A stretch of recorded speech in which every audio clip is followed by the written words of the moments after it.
Hello students, welcome back. आज हम लोग स्टार्ट करेंगे सिमेट्रिक एंड स्क्यू सिमेट्रिक की एक प्रॉपर्टी के साथ। पिछले लेक्चर में आपने पढ़ा कि सिमेट्रिक मैट्रिक्स क्या है और स्क्यू सिमेट्रिक मैट्रिक्स क्या है। एक बार फिर से देख लेते हैं।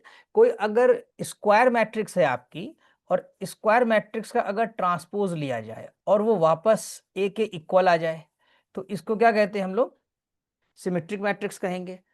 और अगर ए डैश यानी ट्रांसपोज लिया गया और वो -1 के इक्वल आ गया तो उसको क्या कहेंगे? स्क्यू सिमेट्रिक मैट्रिक्स कहेंगे।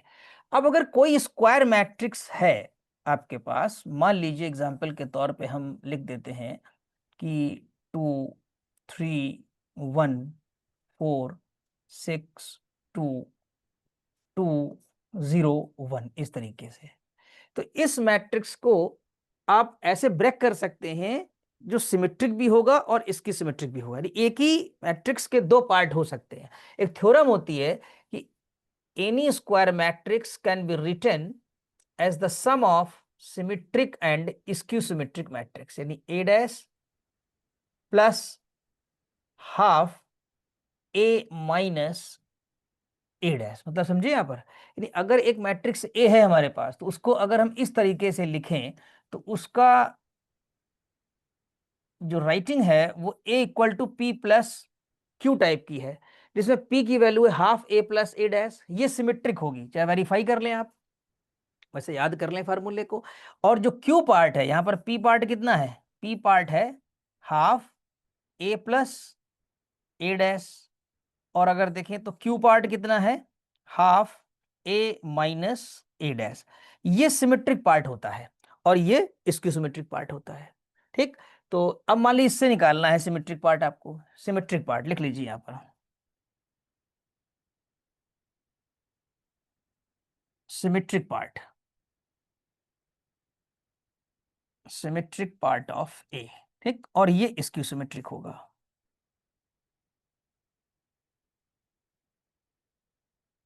इसकी सिमेट्रिक पार्ट ऑफ ए निकाल सकते हैं। वेरीफाई करने की जरूरत नहीं है, जब मेंस का एग्जाम होगा तो हम उस समय थ्योरम्स के फॉर्म में कराएंगे उनको। तो मान लीजिए इस प्रॉब्लम में निकालना है तो सबसे पहले इसका ए डैश पता होना चाहिए आपके पास। ए डैश कितना हो जाएगा?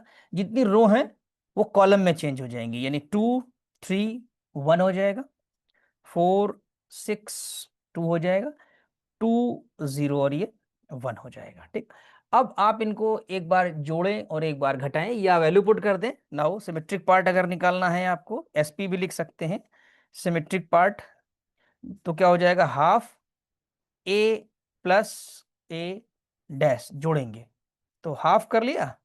और ऐड करने के लिए आई थिंक कि आप एक बार में ही समझ जाएंगे, कोई ज़्यादा मेहनत नहीं करनी है। जब आप ए को ए डैश के साथ ऐड करेंगे तो आपको पता ना, करस्पॉन्डिंग एंगल्स, करस्पॉन्डिंग एलिमेंट्स आपके ऐड होंगे। तो 2 + 2 कितना हो जाएगा? यहाँ पर 4 आ जाएगा। 2 + 2, 3 + 4 कितना हो जाएगा आपके पास? ये 7, 1 और 2 मिलकर के आपका ये 3 हो जाए। इसीलिए स्क्वायर मैट्रिक्स में ही एप्लीकेबल है, सो दैट जो एडिशन है हमारा वो कंफर्टेबल हो।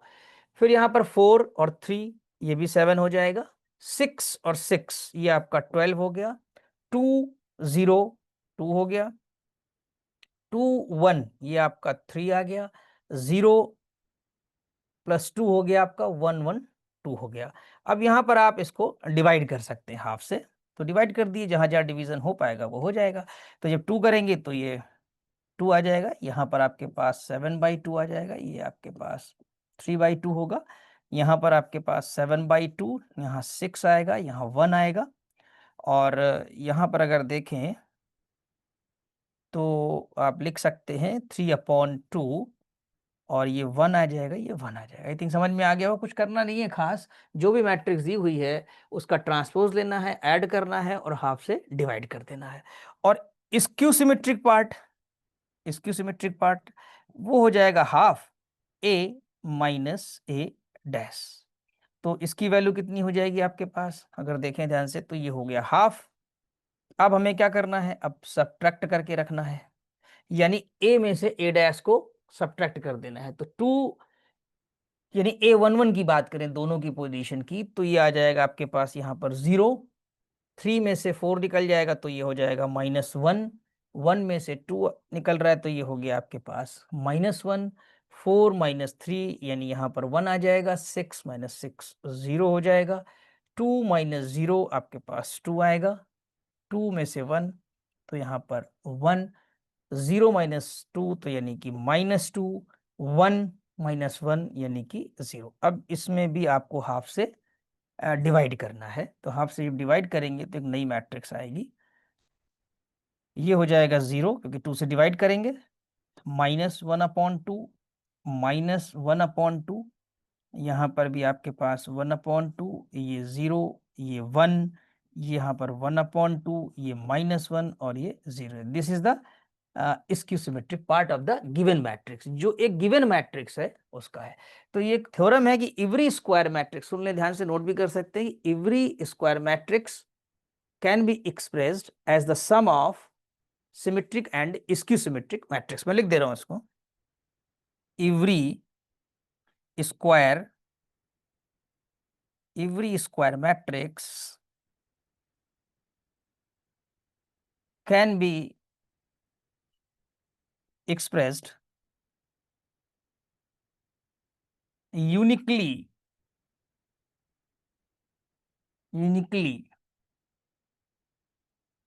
as the sum of symmetric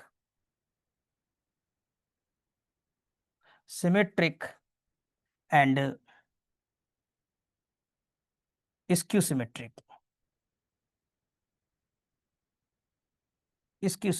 matrix. ठीक, जब प्रॉपर्टीज आपको लर्न कराएंगे उस टाइम भी हम आपका ये सब लिख देंगे यहाँ पर। तो आई थिंक एक पॉइंट आज का आपको ये समझ में आ गया होगा, सिमेट्रिक और स्क्यू सिमेट्रिक के आगे का। ठीक है, अभी देखते हैं नेक्स्ट आपका। अब हम आपको बताएंगे कुछ स्पेशल टाइप की मैट्रिक्स। लिख लीजिए स्पेशल मैट्रिक्स। स्पेशल मैट्रिक्स कौन सी हैं? जैसे आपकी होती है idempotent matrix, nilpotent matrix, involutory matrix और पीरियोडिक मैट्रिक्स। ये आपकी 4 तरह की मैट्रिक्स है स्पेशल। तो आइडेम्पोटेंट मैट्रिक्स क्या होती है? लिखिए idempotent matrix.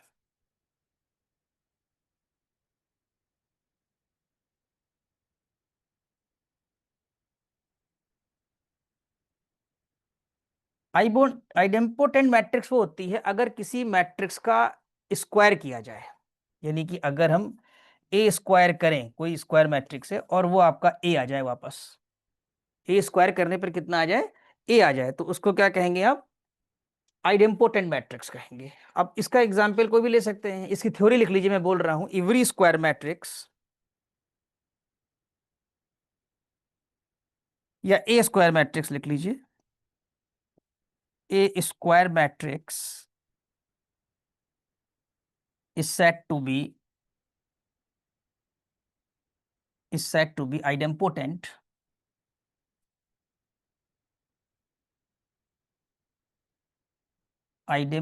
matrix if a square is equal to a। For example अगर आप आई लें, ये एग्जाम्पल के तौर पे एक यूनिट मैट्रिक्स 1 0 0 1, तो इसका अगर आई का स्क्वायर करेंगे तो ये आप चेक कर सकते हैं कि अगर आपने आई का स्क्वायर किया तो ये आई के इक्वल आ जाएगा। तो आई मैट्रिक्स हमारी कैसी है? एक आइडेम्पोटेंट मैट्रिक्स है। इसके अलावा कोई भी मैट्रिक्स आइडेम्पोटेंट हो सकती है, ऐसी कोई दिक्कत नहीं है। कोई भी एग्जाम्पल आपको मिला तो वो आइडेम्पोटेंट मैट्रिक्स है। फिर एक होता है निलपोटेंट है, या इसके पहले आप लिख सकते हैं, हाँ, निलपोटेंट मैट्रिक्स होती है और इन्वोल्यूटरी होती है।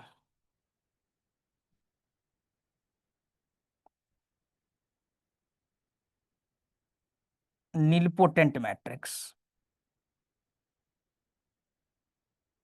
निलपोटेंट मैट्रिक्स कौन सी होती है?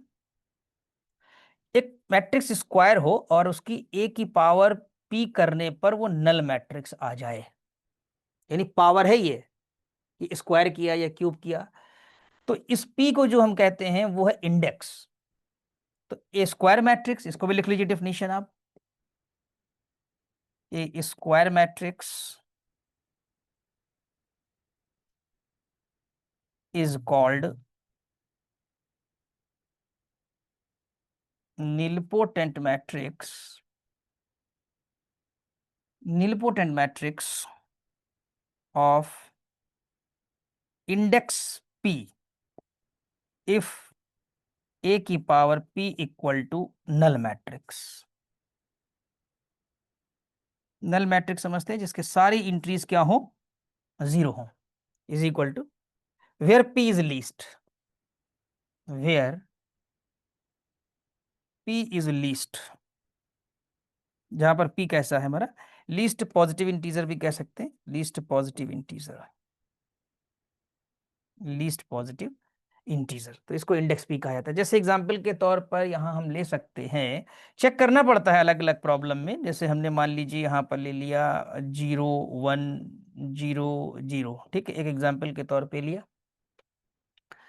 अब इसको जरा चेक करिए आप, यहाँ पर करिए आप ए इंटू ए करके देख लीजिए, ए इंटू ए किया तो ए की वैल्यू आई 0 1 0 0, इसी को रिपीट कर दीजिए यहाँ पर 0 1 0 0। कल हमने आपको मल्टीप्लिकेशन पूरा सिखाया था, वो वीडियो देखिए आप, उसमें बताया था ना कल।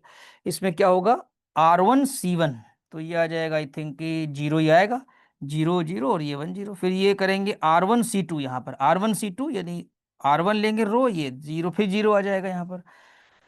फिर R2 C1 लेंगे, सेकंड रो है और फर्स्ट कॉलम है, R2 C1 जीरो आ जाएगा। R2 लेंगे और C2 लेंगे, सेकंड कॉलम, ये भी जीरो आ जाएगा, तो नल मैट्रिक्स आ गई आपकी, ठीक है। तो इसका मतलब ये हुआ कि A square is equal to null matrix, that is given matrix is nilpotent, is nilpotent of index two, of index two. अब इंडेक्स टू है कि थ्री है, ये डिपेंड करेगा कि क्यूब करने पे जीरो आ रहा है, ठीक है, या स्क्वायर करने पे आ रहा है। तो दो मैट्रिक्स आपने सीखी स्पेशल टाइप की, आइडेम्पोटेंट मैट्रिक्स और नीलपोटेंट। एक होती है इन्वोल्यूटरी,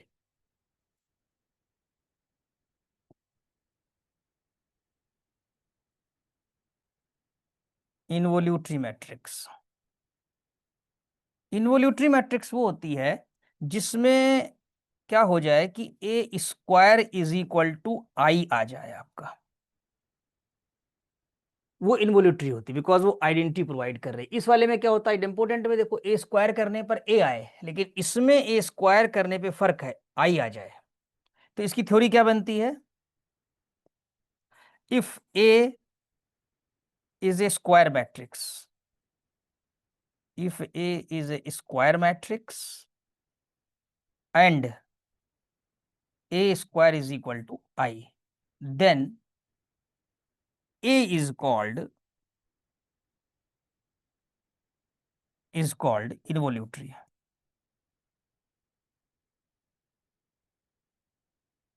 इन्वोल्यूटरी मैट्रिक्स, राइट। इसमें कोई इंडेक्स नहीं होती है, इसमें तो मतलब पावर ही लगाना है, जैसे पावर 2 लग गया तो आ गया आपके पास, क्लियर। तो इसका एग्जाम्पल क्या है, इसका एग्जाम्पल भी आई लेके कर सकते हैं, आसान पड़ेगा। एग्जाम्पल के तौर पे अगर देखें, वैसे तो कोई क्वेश्चन होगा देखा जाएगा उसमें, जैसे आई है आपके पास, आई ले लीजिए, सबसे आसान पड़ेगा 0 1। तो अगर इसमें हम देखें तो आई स्क्वायर कर दें तो वापस आई आ जाएगा कि नहीं आ जाएगा, हमें किसी मैट्रिक्स का करना था, तो अभी हमने फिलहाल आई ले लिया है।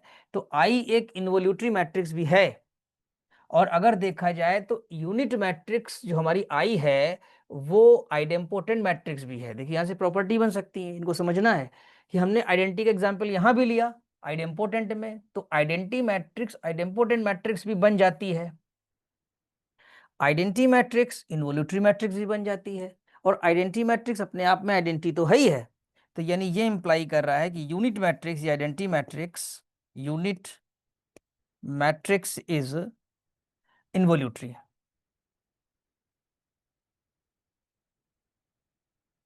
इन्वोल्यूटरी मैट्रिक्स, ये इन्वोल्यूटरी मैट्रिक्स हो गई, ठीक है। आई थिंक समझ में आ गया होगा ये भी आपको। अब तीन तरह की पढ़ ली, एक होती है periodic matrix.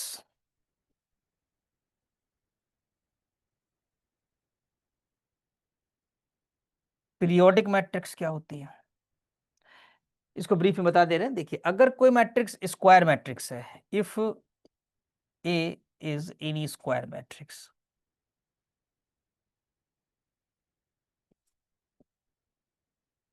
is any square matrix, right? And A की पावर के, कोई पावर करने पर +1 is equal to A, we say A is of period के, इसको हम कहते हैं के पीरियड की है, ठीक। अगर कोई स्क्वायर मैट्रिक्स है और उसमें ऐसा हो जाए कि ए की पावर k+1 करने पर वापस वो मैट्रिक्स ए मिल जाए हम लोगों को, तो हम ये कहेंगे कि ए का पीरियड जो है वो के है। अब एग्जाम्पल के तौर पर मान लीजिए कोई मैट्रिक्स है और उसमें ए की पावर 4 इज इक्वल टू ए मिला, लेट किसी मैट्रिक्स में ऐसा हो गया। अगर ऐसा हो गया तो इसका पीरियड कितना हुआ, तो सबसे पहला काम क्या करेंगे, इसको आप लिखेंगे A3+1 इज इक्वल टू ए। तो देखिए k+1 है ना, तब जाकर पीरियड के कहते हैं, तो यहां ब्रेक करना पड़ेगा। तो यानी ये इंप्लाई कर रहा है कि ए इज ऑफ पीरियड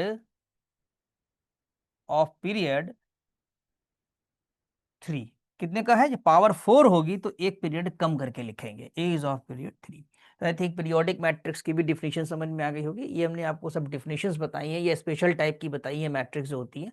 इसके अलावा कल भी हम लोगों ने टाइप्स ऑफ मैट्रिक्स पढ़ी थी, लेकिन उनके अंदर जा करके और भी जो मैट्रिक्स हैं उनकी क्या प्रॉपर्टीज हो सकती हैं वो बताया हमने यहाँ पर आपको। तो आई थिंक ये भी समझ में आ गया। किसी का कोई क्रॉस क्वेश्चन, किसी कुछ पूछना है अभी तक?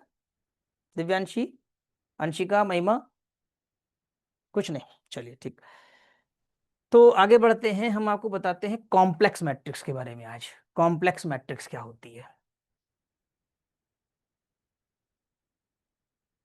देखिए कॉम्प्लेक्स मैट्रिक्स, देखिए मैट्रिक्स तो पढ़ी है आपने, मैट्रिक्स के अंदर एंट्री होती है। जैसे हमने कल भी आपको बताया था कि अगर कोई मैट्रिक्स आपके पास A11 है, A12 है, A13 है और A21 है, A22, A23, मैं एक एग्जाम्पल के तौर पे लिखने जा रहा हूं लेकिन पहले इसको बता दें आपको, A33 है, तो ये इंट्रीज कहलाती है।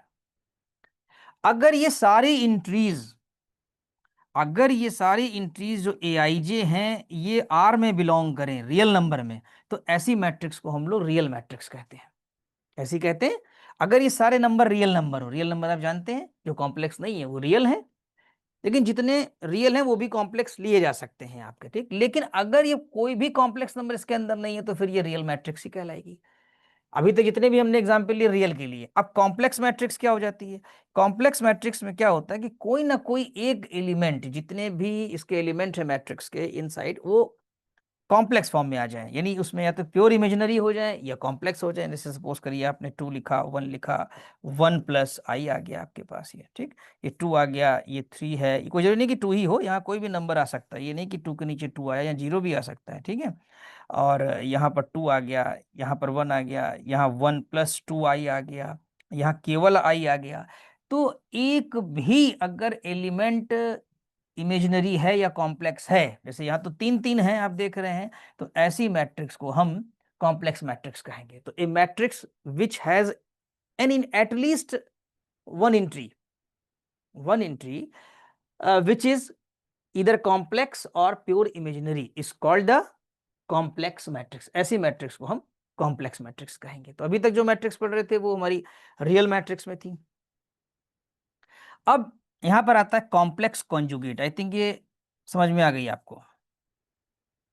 कॉम्प्लेक्स कॉन्जुगेट क्या होता है? कॉम्प्लेक्स कॉन्जुगेट, कॉम्प्लेक्स जैसे नाम ही क्लियर हो, कॉन्जुगेट आप पढ़ भी चुके हैं। कॉम्प्लेक्स नंबर का जब बार ले लेते हैं तो कॉम्प्लेक्स कॉन्जुगेट हो जाता है, ठीक है। तो ये आ गया कॉम्प्लेक्स कॉन्जुगेट, ठीक। ए बार, अब जैसे मान लीजिए इसी का हम ए बार निकालेंगे तो क्या करेंगे, 2 1 और 1-i, यानी इसके हर एलिमेंट पे हम कॉन्जुगेट लेंगे। तो 2 का तो कॉन्जुगेट होगा नहीं, 2 का तो 2 रहेगा, 1 का 1 रहेगा, ये 1-i हो गया, ये 0 भी रहेगा, ये 3 रहेगा, ये 2 रहेगा, ये 1 रहेगा, ये 1-2i हो जाएगा, क्योंकि हम किसकी बात कर रहे हैं, कॉम्प्लेक्स कॉन्जुगेट। और कॉम्प्लेक्स कॉन्जुगेट में आपको पता है कि हम i को रिप्लेस कर देते हैं किससे, -i से यहाँ पर, ठीक है। तो यहां पर आपके पास आ जाएगा ये वाला -i। तो ये हो गया आपके पास example of the complex conjugate. I think समझ में आ गया होगा। तो दो बातें सीखी, कॉम्प्लेक्स मैट्रिक्स और कॉम्प्लेक्स कॉन्जुगेट। अब आता है ट्रांजुगेट, एक शब्द है ट्रांजुगेट।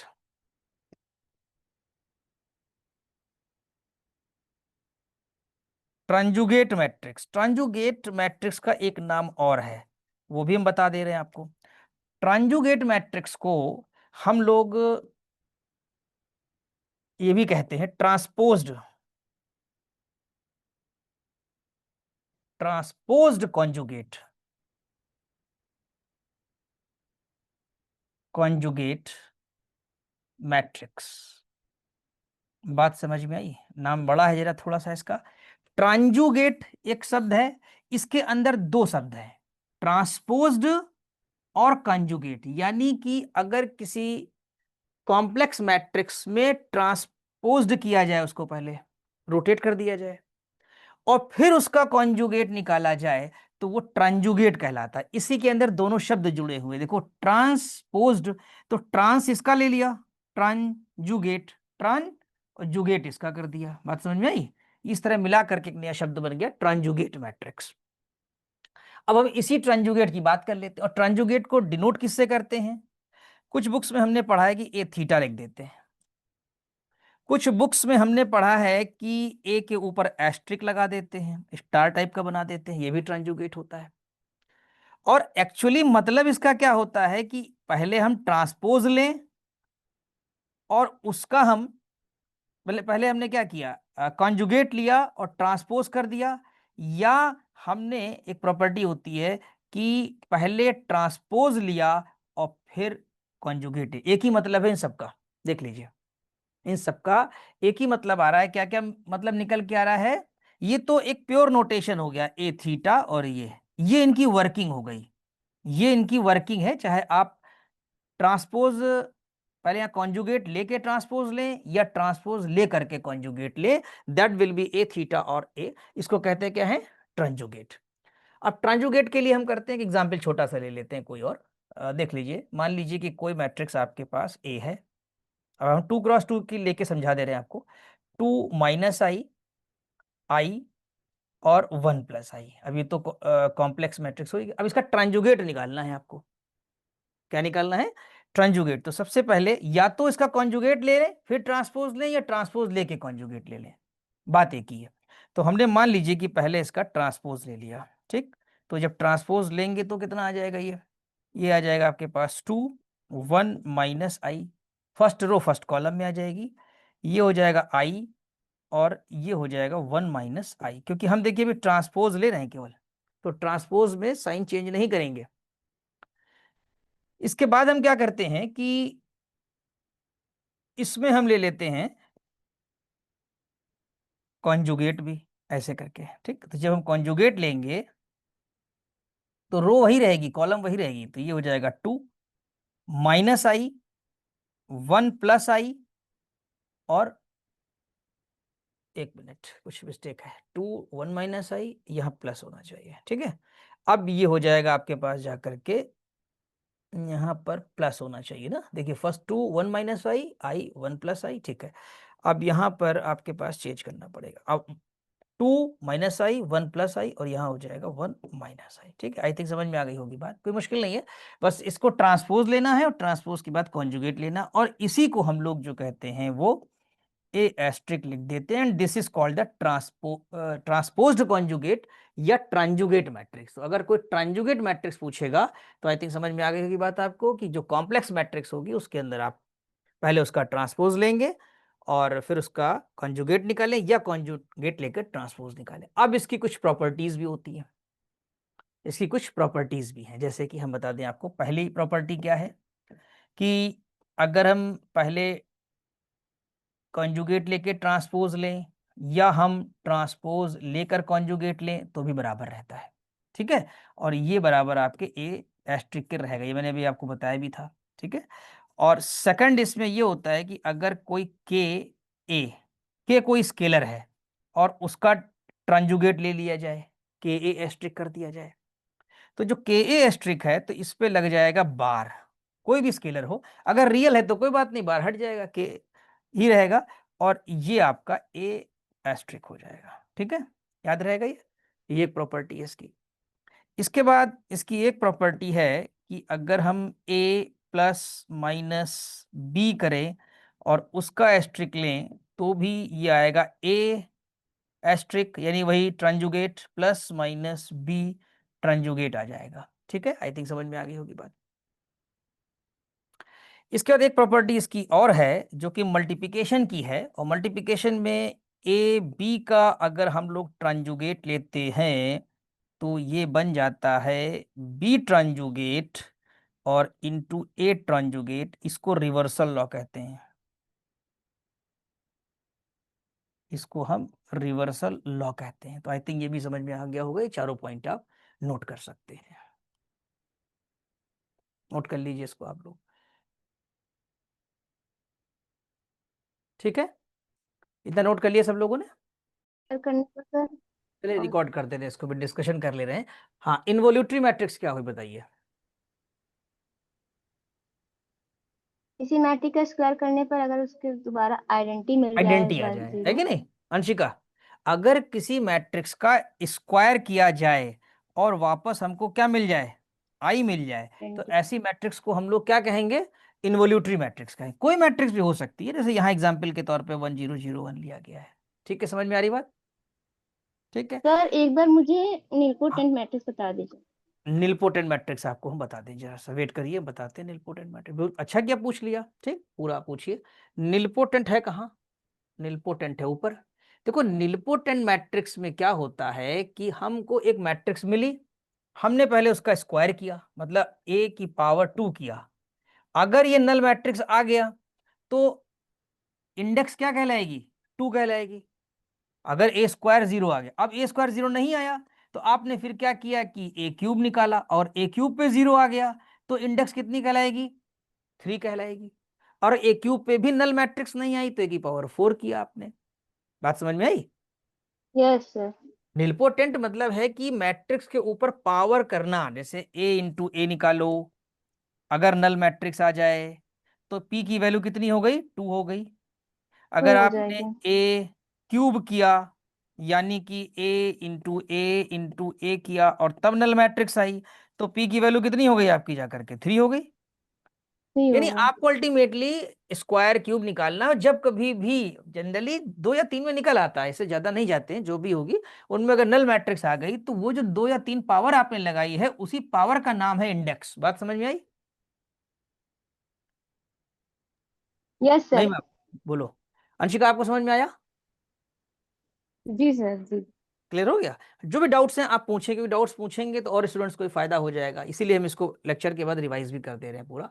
इन्वोल्यूटरी हो गया, और इसके बाद ये वाला हो गया इन्वोल्यूटरी वाला, है ना? ए स्क्वायर इज इक्वल टू आई आना चाहिए, इसकी पहचान ये है हर हाल में। ए क्यूब में आई नहीं, ए स्क्वायर में आई आना चाहिए। इसमें ए स्क्वायर में अगर आई नहीं आया तो वो मैट्रिक्स इन्वोल्यूटरी नहीं हो सकती। मान लीजिए किसी मैट्रिक्स में आपने किया ए स्क्वायर और उस मैट्रिक्स में आई नहीं आया, तो कोई बात नहीं, नहीं आया तो वो इन्वोल्यूटरी नहीं होगी, बस बात खत्म हो गई यहां से। किसी मैट्रिक्स का इन्वोल्यूटरी होने की पहचान क्या है? कि उसमें ए स्क्वायर आई होना चाहिए। बात समझ में आ गई? ठीक, दिव्यांशी कुछ पूछना है? सर एक आइडेंटिटी मैट्रिक्स आइडेम्पोटेंट भी होगी और इन्वोलेटरी भी होगी। बिल्कुल सही कहा, यही बात तुमने डिस्कस की थी कि यूनिट मैट्रिक्स जो होती है उसकी एक प्रॉपर्टी है, वो एक खास तरह की मैट्रिक्स है कि उसका स्क्वायर करोगे तो भी आई आ जाएगा। और अगर आप उसको देखें ध्यान से तो square A square is equal to A, इस प्रॉपर्टी को भी तो क्वालिफाई कर रहा है भाई। ये तो यस सर। डिफिनेशन क्या होती है? क्वालिफाइंग नेचर होता है। मतलब किसी को हम कब क्या कहेंगे, किसी को कब हम क्या कहेंगे, मतलब किस मैट्रिक्स को हम क्या नाम देंगे। तो क्या नाम देंगे? अगर किसी मैट्रिक्स में ए स्क्वायर आई हो गया तो उसको आइडेम्पोटेंट कह देंगे हम लोग। तो क्या आई यूनिट मैट्रिक्स में ऐसा होता है? हाँ होता है यूनिट मैट्रिक्स में। तो यूनिट मैट्रिक्स हमारी आइडेम्पोटेंट मैट्रिक्स का भी रोल प्ले करती है और इन्वोल्यूटरी मैट्रिक्स का भी रोल प्ले करती है, because unit matrix qualify the definition of both matrix. समझ में आई बात? Yes sir. और बताइए, क्रॉस क्वेश्चन करिए, हम आपके लेवल पे आपके हिसाब से बताएंगे, पूरी बातें क्लियर कर देंगे। और क्या पूछना चाहते हैं पीरियोडिक में? बताइए, पीरियोडिक में क्या है? अगर कोई एक स्क्वायर मैट्रिक्स है, अब आपने ए की पावर 4 किया और ए मिल गया, मान लीजिए ए मिल गया, तो इसका पीरियड 3 हो जाएगा, क्योंकि डिफिनीशन कहती है A k plus 1 is equal to this. अब मान लीजिए आप कहें कि सर हमको ए स्क्वायर पे ही ए मिल गया, तो बताइए ए का पीरियड क्या हुआ? बताइए कितना आएगा? 1 होगा। 1 आ जाएगा, ठीक। अच्छा ये बताइए कि A square is equal to ए ऊपर कहीं आपने देखा किसी में होता है? आइडेम्पोटेंट में। आइडेम्पोटेंट, बिल्कुल सही कहा, सबसे ऊपर है ना आइडेम्पोटेंट मैट्रिक्स में। आइडेम्पोटेंट मैट्रिक्स में 1 ये आता है। तो एक बात आपको यहां से और भी समझ में आ रही होगी कि जितनी भी आइडेम्पोटेंट मैट्रिक्स हैं वो पीरियड 1 की होती हैं। Yes sir. थोड़ा सोचिए कि अगर हम आइडेम्पोटेंट मैट्रिक्स पे गौर करें तो ए स्क्वायर इज इक्वल टू ए है, तो आइडेम्पोटेंट यस मैट्रिक्स सर। का पीरियड 1 होता है। ये भी एक नया पॉइंट निकल आया, लिख लीजिए कॉपी पर, every idempotent matrix is of period 1। तो डिस्कशन करेंगे तो काफी पॉइंट निकल कर आएंगे, आप क्रॉस क्वेश्चन करिए, हमसे पूछिए। समझ में आ गई बात? बताइए, ये 4 तरह की मैट्रिक्स क्लियर हो गई, special matrix. Yes sir. Mahima कोई डाउट? Divyanshi no sir. अब क्लियर हो रहा नो है? सर। हाँ, इसका स्टडी मटेरियल भी हम दे देंगे आपको, तो वहां से भी देख लेंगे आप, वहां से नोट्स बना लेंगे अपने मेन मेन। तो ये तो बीएससी लेवल का मैटर, लेकिन हम कट करके थोड़ा देंगे आपको, और बाद में हम पॉइंट वाइज देंगे, जो कि प्योर एलटी ग्रेड के लिए याद करके ही जाना है आपको। अब आते हैं कॉम्प्लेक्स मैट्रिक्स में। कॉम्प्लेक्स मैट्रिक्स के बारे में हमने आपको बताया कि थोड़ा हमने 9 एंट्रीज लिया, 3x3 की मैट्रिक्स ये वाली ली हुई है, 3x3 की है, ठीक है। तो इसमें हमने क्या बताया था आपको कि अगर यहाँ पर सारी एंट्रीज रियल हो जाए, जैसे एग्जाम्पल के तौर पर कोई एक मैट्रिक्स आप बी ले लीजिए, यहां लीजिए, कोई मैट्रिक्स हमने मान लीजिए बी लिया, और ये मैट्रिक्स आपके पास है 1 2 0 1 5 6 -1 2 3। इसकी सारी एंट्रीज कहाँ बिलोंग कर रही हैं बताइए? इसकी जो 9 एंट्रीज हैं, 9 है एंट्री, ये सब रियल नंबर है, तो ऐसी मैट्रिक्स को हम लोग रियल मैट्रिक्स कहते हैं, ठीक है। क्या कहेंगे? Real matrix. और अगर इसमें से कोई भी एक एंट्री कॉम्प्लेक्स हो गई तो उसका नाम हो जाता है कॉम्प्लेक्स मैट्रिक्स। क्लियर? तो ये वाली जो मैट्रिक्स हमने आपको बताई 2 1 1 + i ये लिखी, ये कैसी मैट्रिक्स है? ये कॉम्प्लेक्स मैट्रिक्स है। तो आई थिंक ये भी समझ में आ गया होगा। दिव्यांशी बताइए। सर आ गया। आ गया।